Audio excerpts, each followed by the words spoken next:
My name is Paula Harris, and I'm an international photojournalist, and I'm very honored today to be in Toronto, Canada, May 7th, 2010, to interview the Honorable Paul Hellyer. It's been a pleasure to return to Canada after my 2005 interview with Paul, when he talked about several controversial issues, one being the UFO question and the lack of transparency in the government cover-up. But today we are very honored because Paul has written 2 books, and we're going to discuss them on camera, and they are Light at the End of the Tunnel, A Survival Plan for the Human Species, and that's the book that will also encompass the ET UFO question, among other real serious world issues. And Paul's book on A Miracle in Waiting, Economics That Makes Sense. And this book for Paul is a real masterpiece of economics. He's done a great deal of study on this. So these are the 2 books that have just been released, and the debut of these 2 books. And Paul has kindly consented to answer a few questions that all of us have for him. Paul, in 2005 was an important year for you. Several things happened in 2005, the last time I was here. And since we're talking about Light at the End of the Tunnel, the book, was that part of your thinking in 2005 that you would come out with a book? And would you talk a little bit about that year? No, I at that time had no idea that I would write this book. It didn't take too long after that to decide that I wanted to write sort of a final book as a legacy. But in 2005, I was still getting over the death of my late wife, Ellen, and sort of living alone, and decided to ask the widow of my best friend ever, Bill Bussiere, if she would consider marrying me. She had been a widow for 10 years, and she said yes. So we planned our wedding for October the 1st, 2005, and that is the year that I really got interested in the extraterrestrial presence and technology.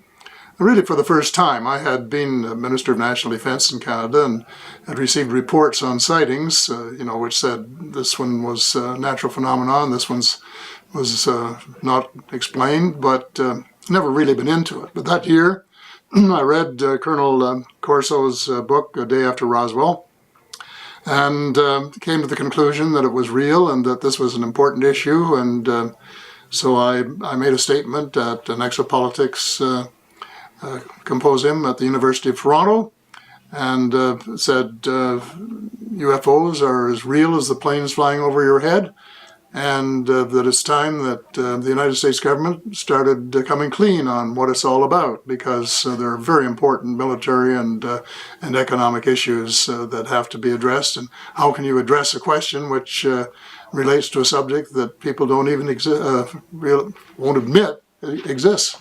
Can we pick up that last question, that last line? Yeah.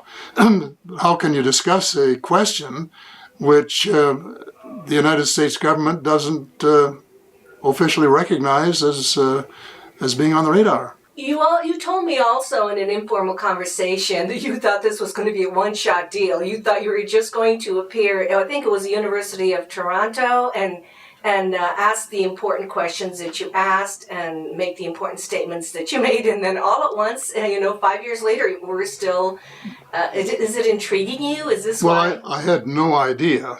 See, this speech was made just a week before I got married, and I asked my future bride if it was okay, and she was hesitant, she was reluctant.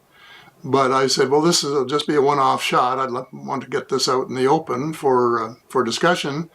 And she said, okay, to go ahead.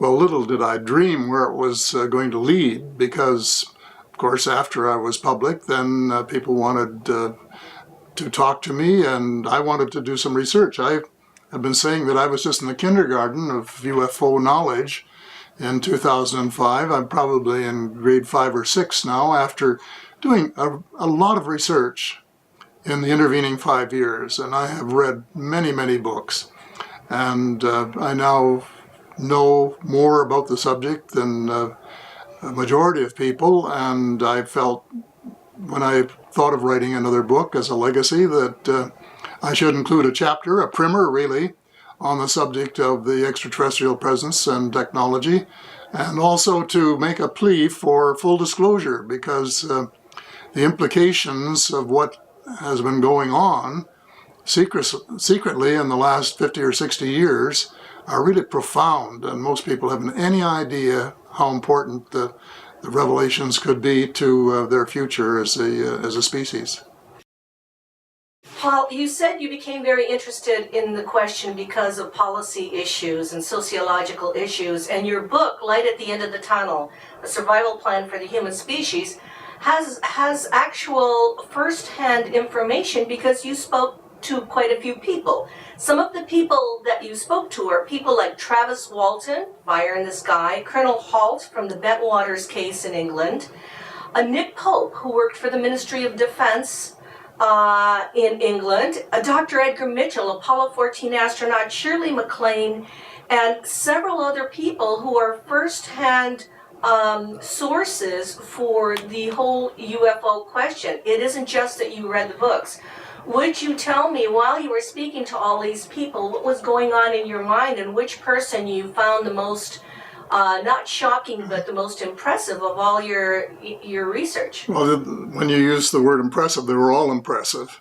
So I wouldn't want to single out one for that. I first of all, as you know, was briefed by a number of very knowledgeable people, including Dr. Stephen Greer, who gave me a 3-hour briefing on the people that he had assembled, the 400 contacts of people from all walks of life who knew much from personal experience about this subject. And then, as I went along, I wanted to talk to other people, and for example, I wanted to interview a couple of contactees, and they included Travis Walton, whose story was just, tremendously interesting. And I talked to him for a long while, over a couple of days, and was totally convinced that he was telling the truth. But you learn a lot from talking to these people. He had a heck of a time when he was dumped off 5 days later after his abduction, convincing people that it wasn't all a ruse. And he said the division was about 50-50, about half of his friends and relatives believed him and about half didn't. It took him a long while to recover psychologically from the experience. Another contactee that I interviewed at great length was Jim Sparks. And Jim has been abducted probably more often than anybody else that I've talked to. And he was tremendously interesting because at the outset he would fight these people and swear at them and do all of these things. Eventually he came to the point where he trusted them, and they trusted him, and he got a lot of information. And he wrote a book about his experience, and he gave me permission to use one of the most interesting quotes from that book, several pages actually, of a dialogue he had with the extraterrestrials, in which they indicated their concern about what was happening on Earth, that we were fouling up our rivers and our lakes and fouling up the air that we breathe with particles and really destroying our natural environment. And they're concerned about this, and they wanted him to tell the world about it. And so they of course encouraged him to pass the word along, which he's been doing both in lectures and through his book, but also to plump for amnesty for a lot of people in the event that the government does decide to open up the windows a little bit and let the light shine in.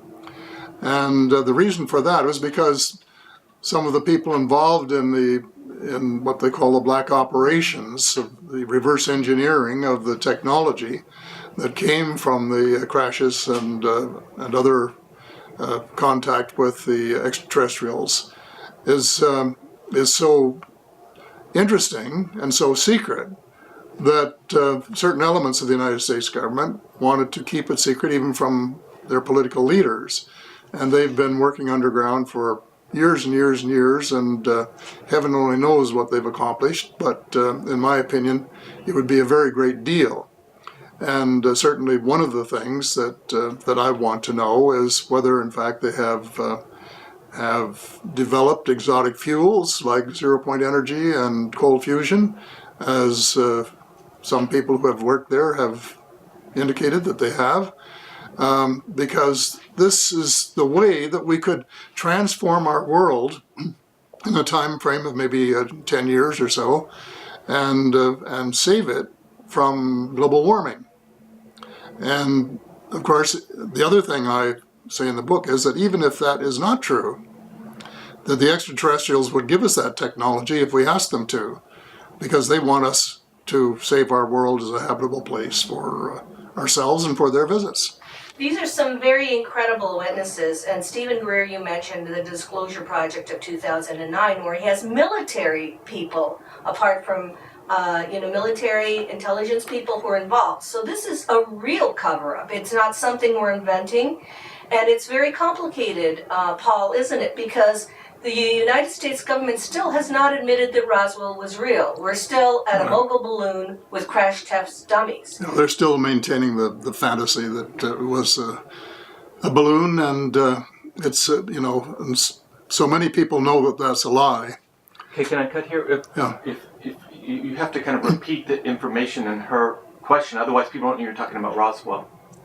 Oh. So he was talking, but he didn't mention Roswell, so we don't know. Okay, so what'll happen is you will keep my question in there, right?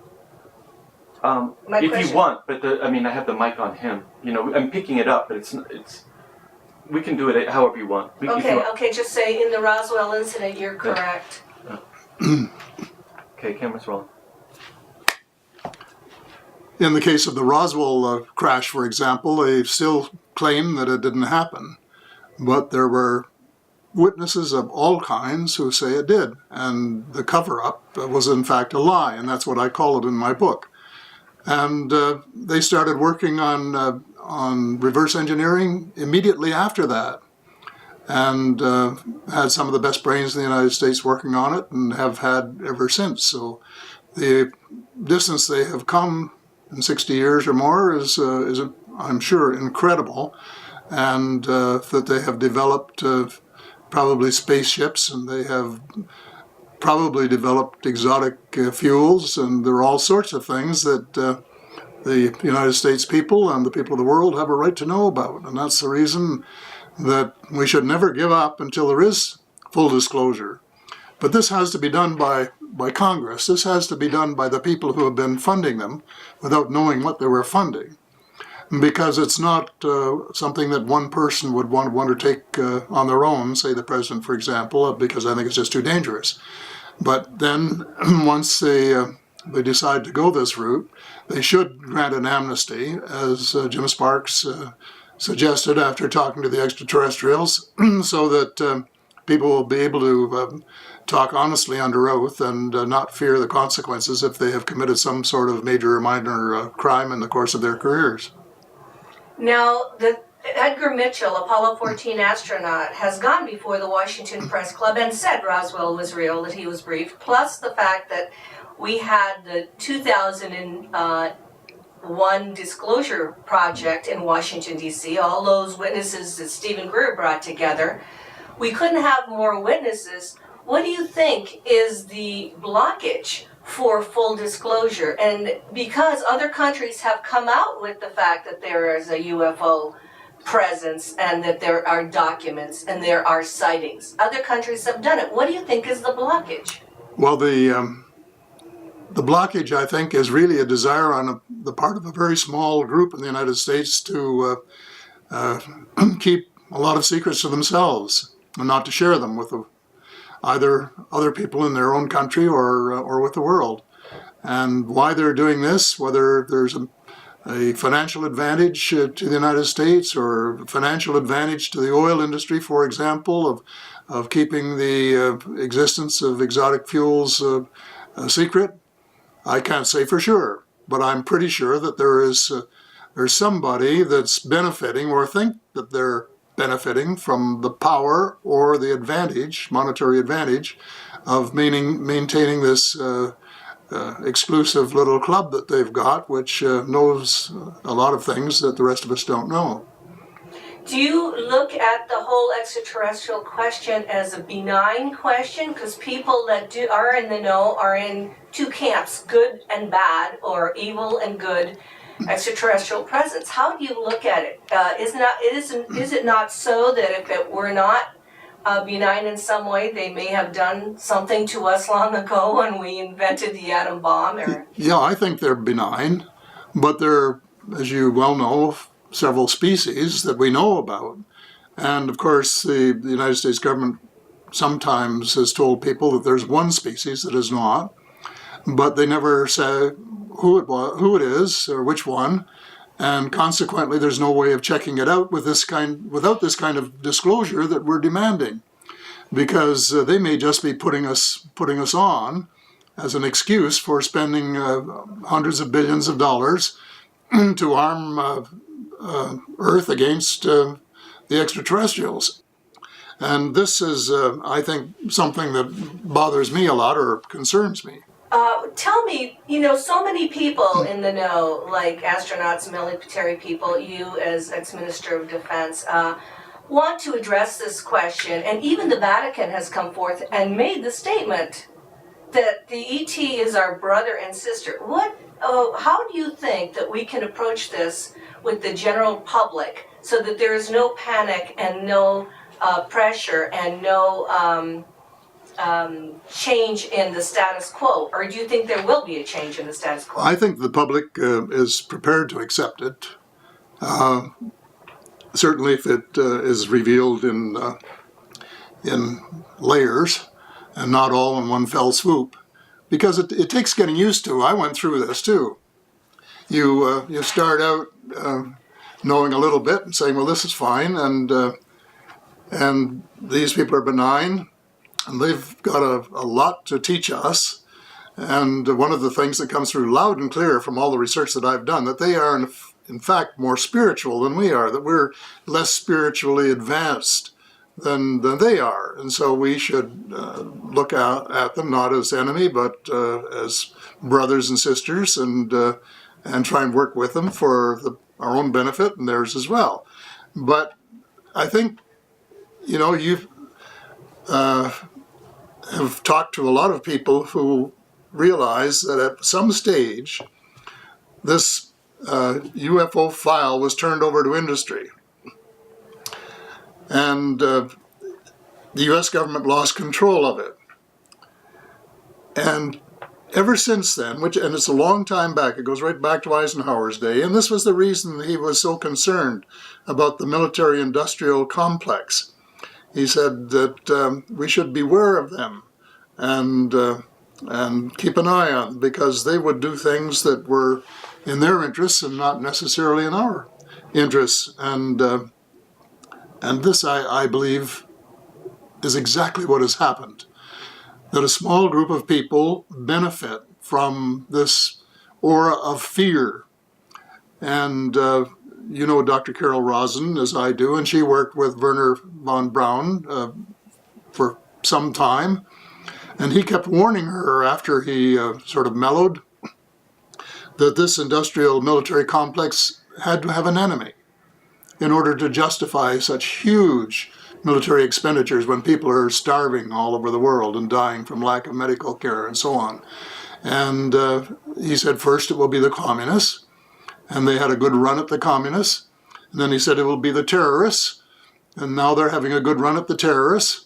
And then he said it will be the extraterrestrials, and now they're trying to get money to establish a base on the moon and do other things, which some of us feel is probably more military oriented than it is scientifically oriented, at least as much so. And without really the American people ever having given sanction, they have no mandate to do that. No government has run on the platform of spending public money for the militarization of space. On the contrary, I think most people say, hey, this is a common area. It should be available for the utilization of all mankind and for the betterment of all mankind. But we've got this roadblock as long as a small, well, I call them cabal in the book, who are the hardcore of the shadow government that everyone talks about, which I also talk about in the book, refuse to come clean, and I think that they're going to have to come clean at some stage, and Congress is the organization that's going to have to force them to do that. And your book is very comprehensive because you talk about all of these and the way we should approach other civilizations in the world. And you use as the most powerful phrase the golden rule.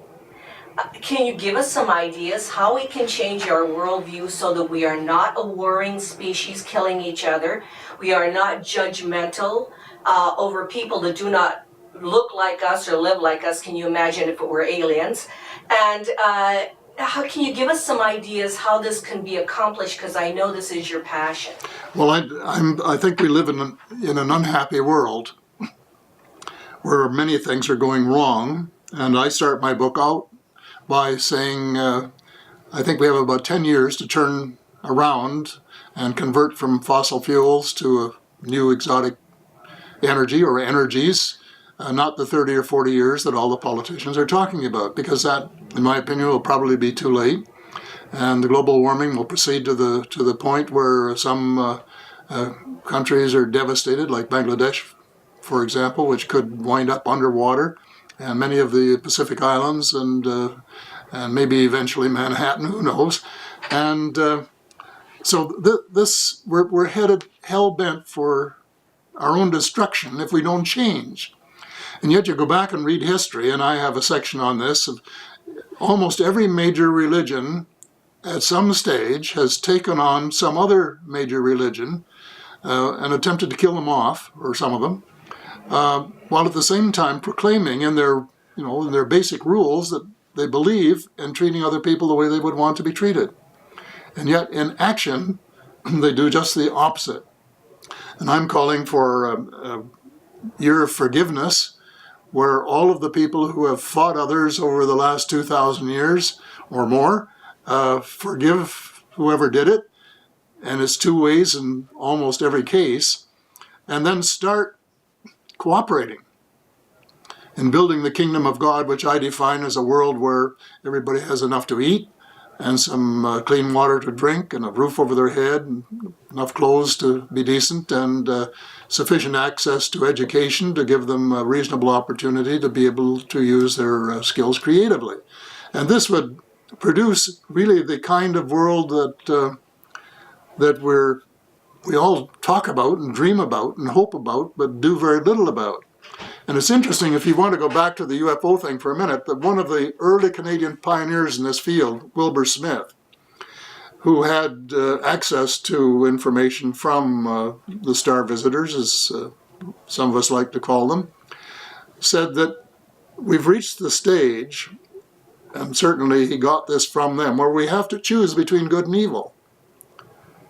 And if we keep on doing evil against our fellow man, in the generic sense, the world is doomed. Whereas if, on the other hand, we were to choose doing good in all of the ways that are open to us, and especially with all of this technology, then we could create a world which would be absolutely stunning in the opportunities that it provides for everyone.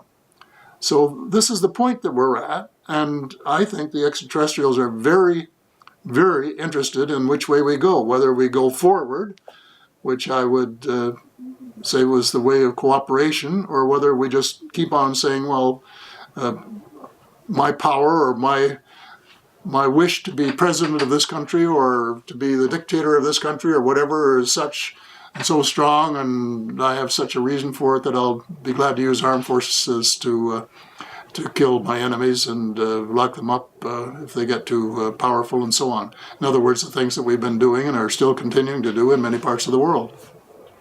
Your book is very, very personal. The area of the exotic alternatives to fossil fuels the area of world political cooperation using the golden rules, because you tend to put yourself in the other person's moccasins, and the revamping of the planetary monetary system, and transparency in government. Of those things I mentioned, can you talk to me about the one issue that's near and dear to your heart, and finally tell us how maybe we could fix it?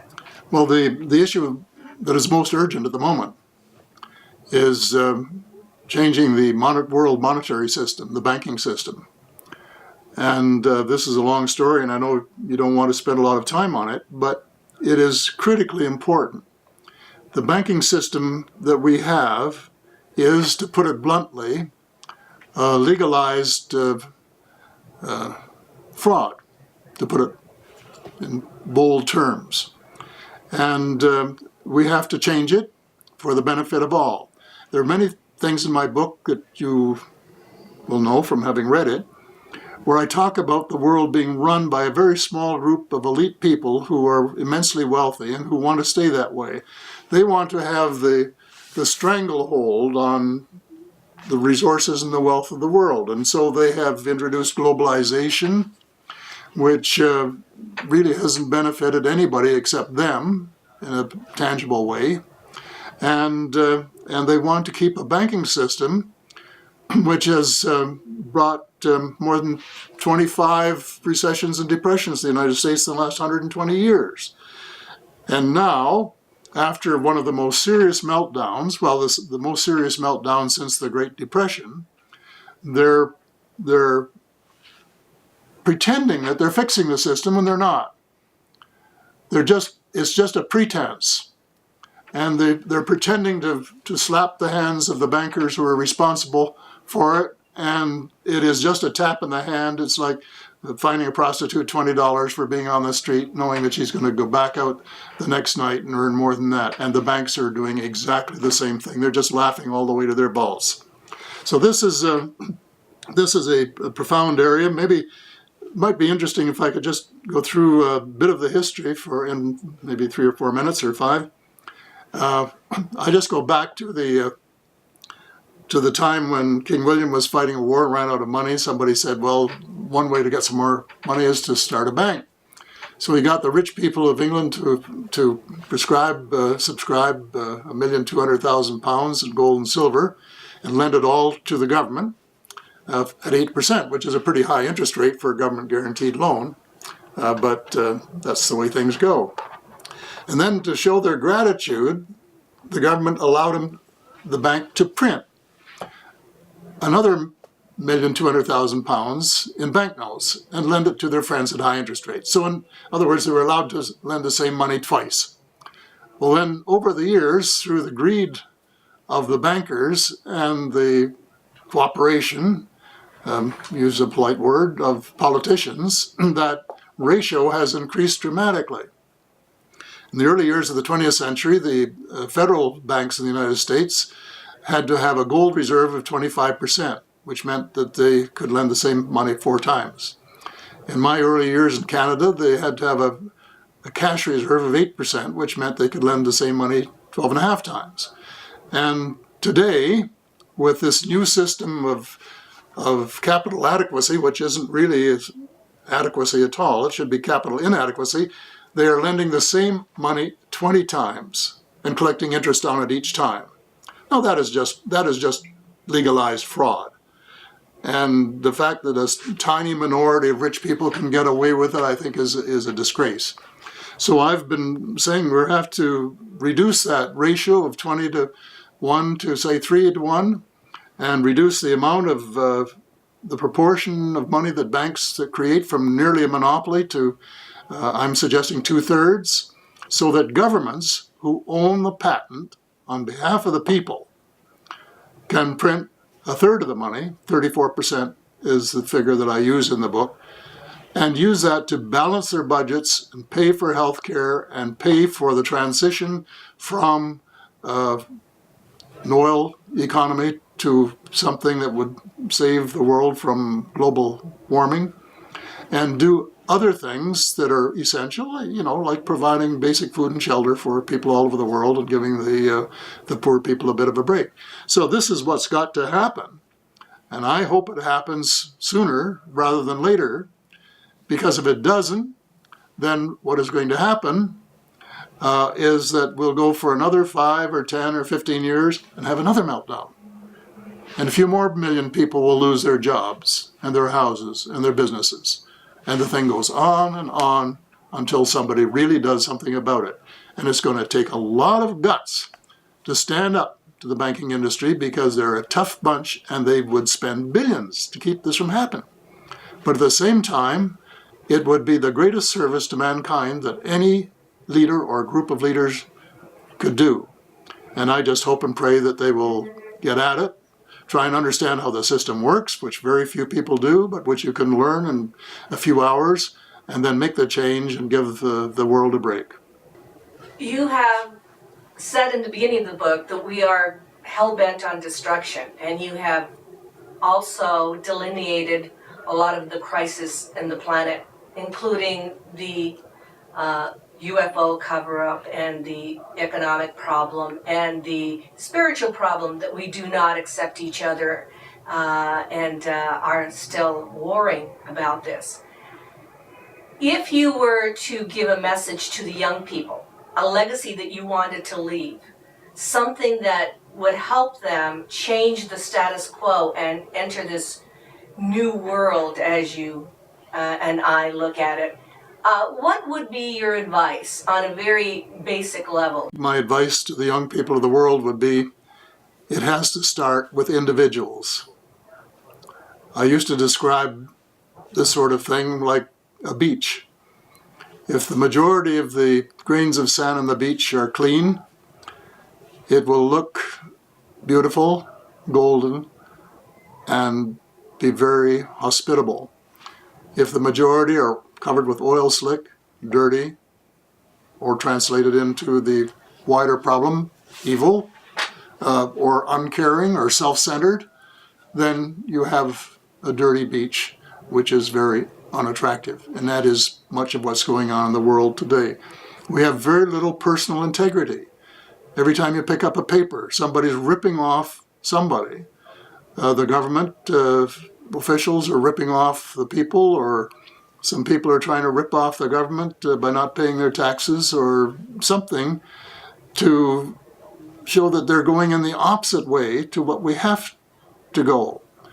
But this has to start with individual people, and it has to come from the bottom up, not from the top down, although I must say that, good leadership is very important, and if you can get somebody with high moral and ethical standards at the top, this will rub off on some of the younger people.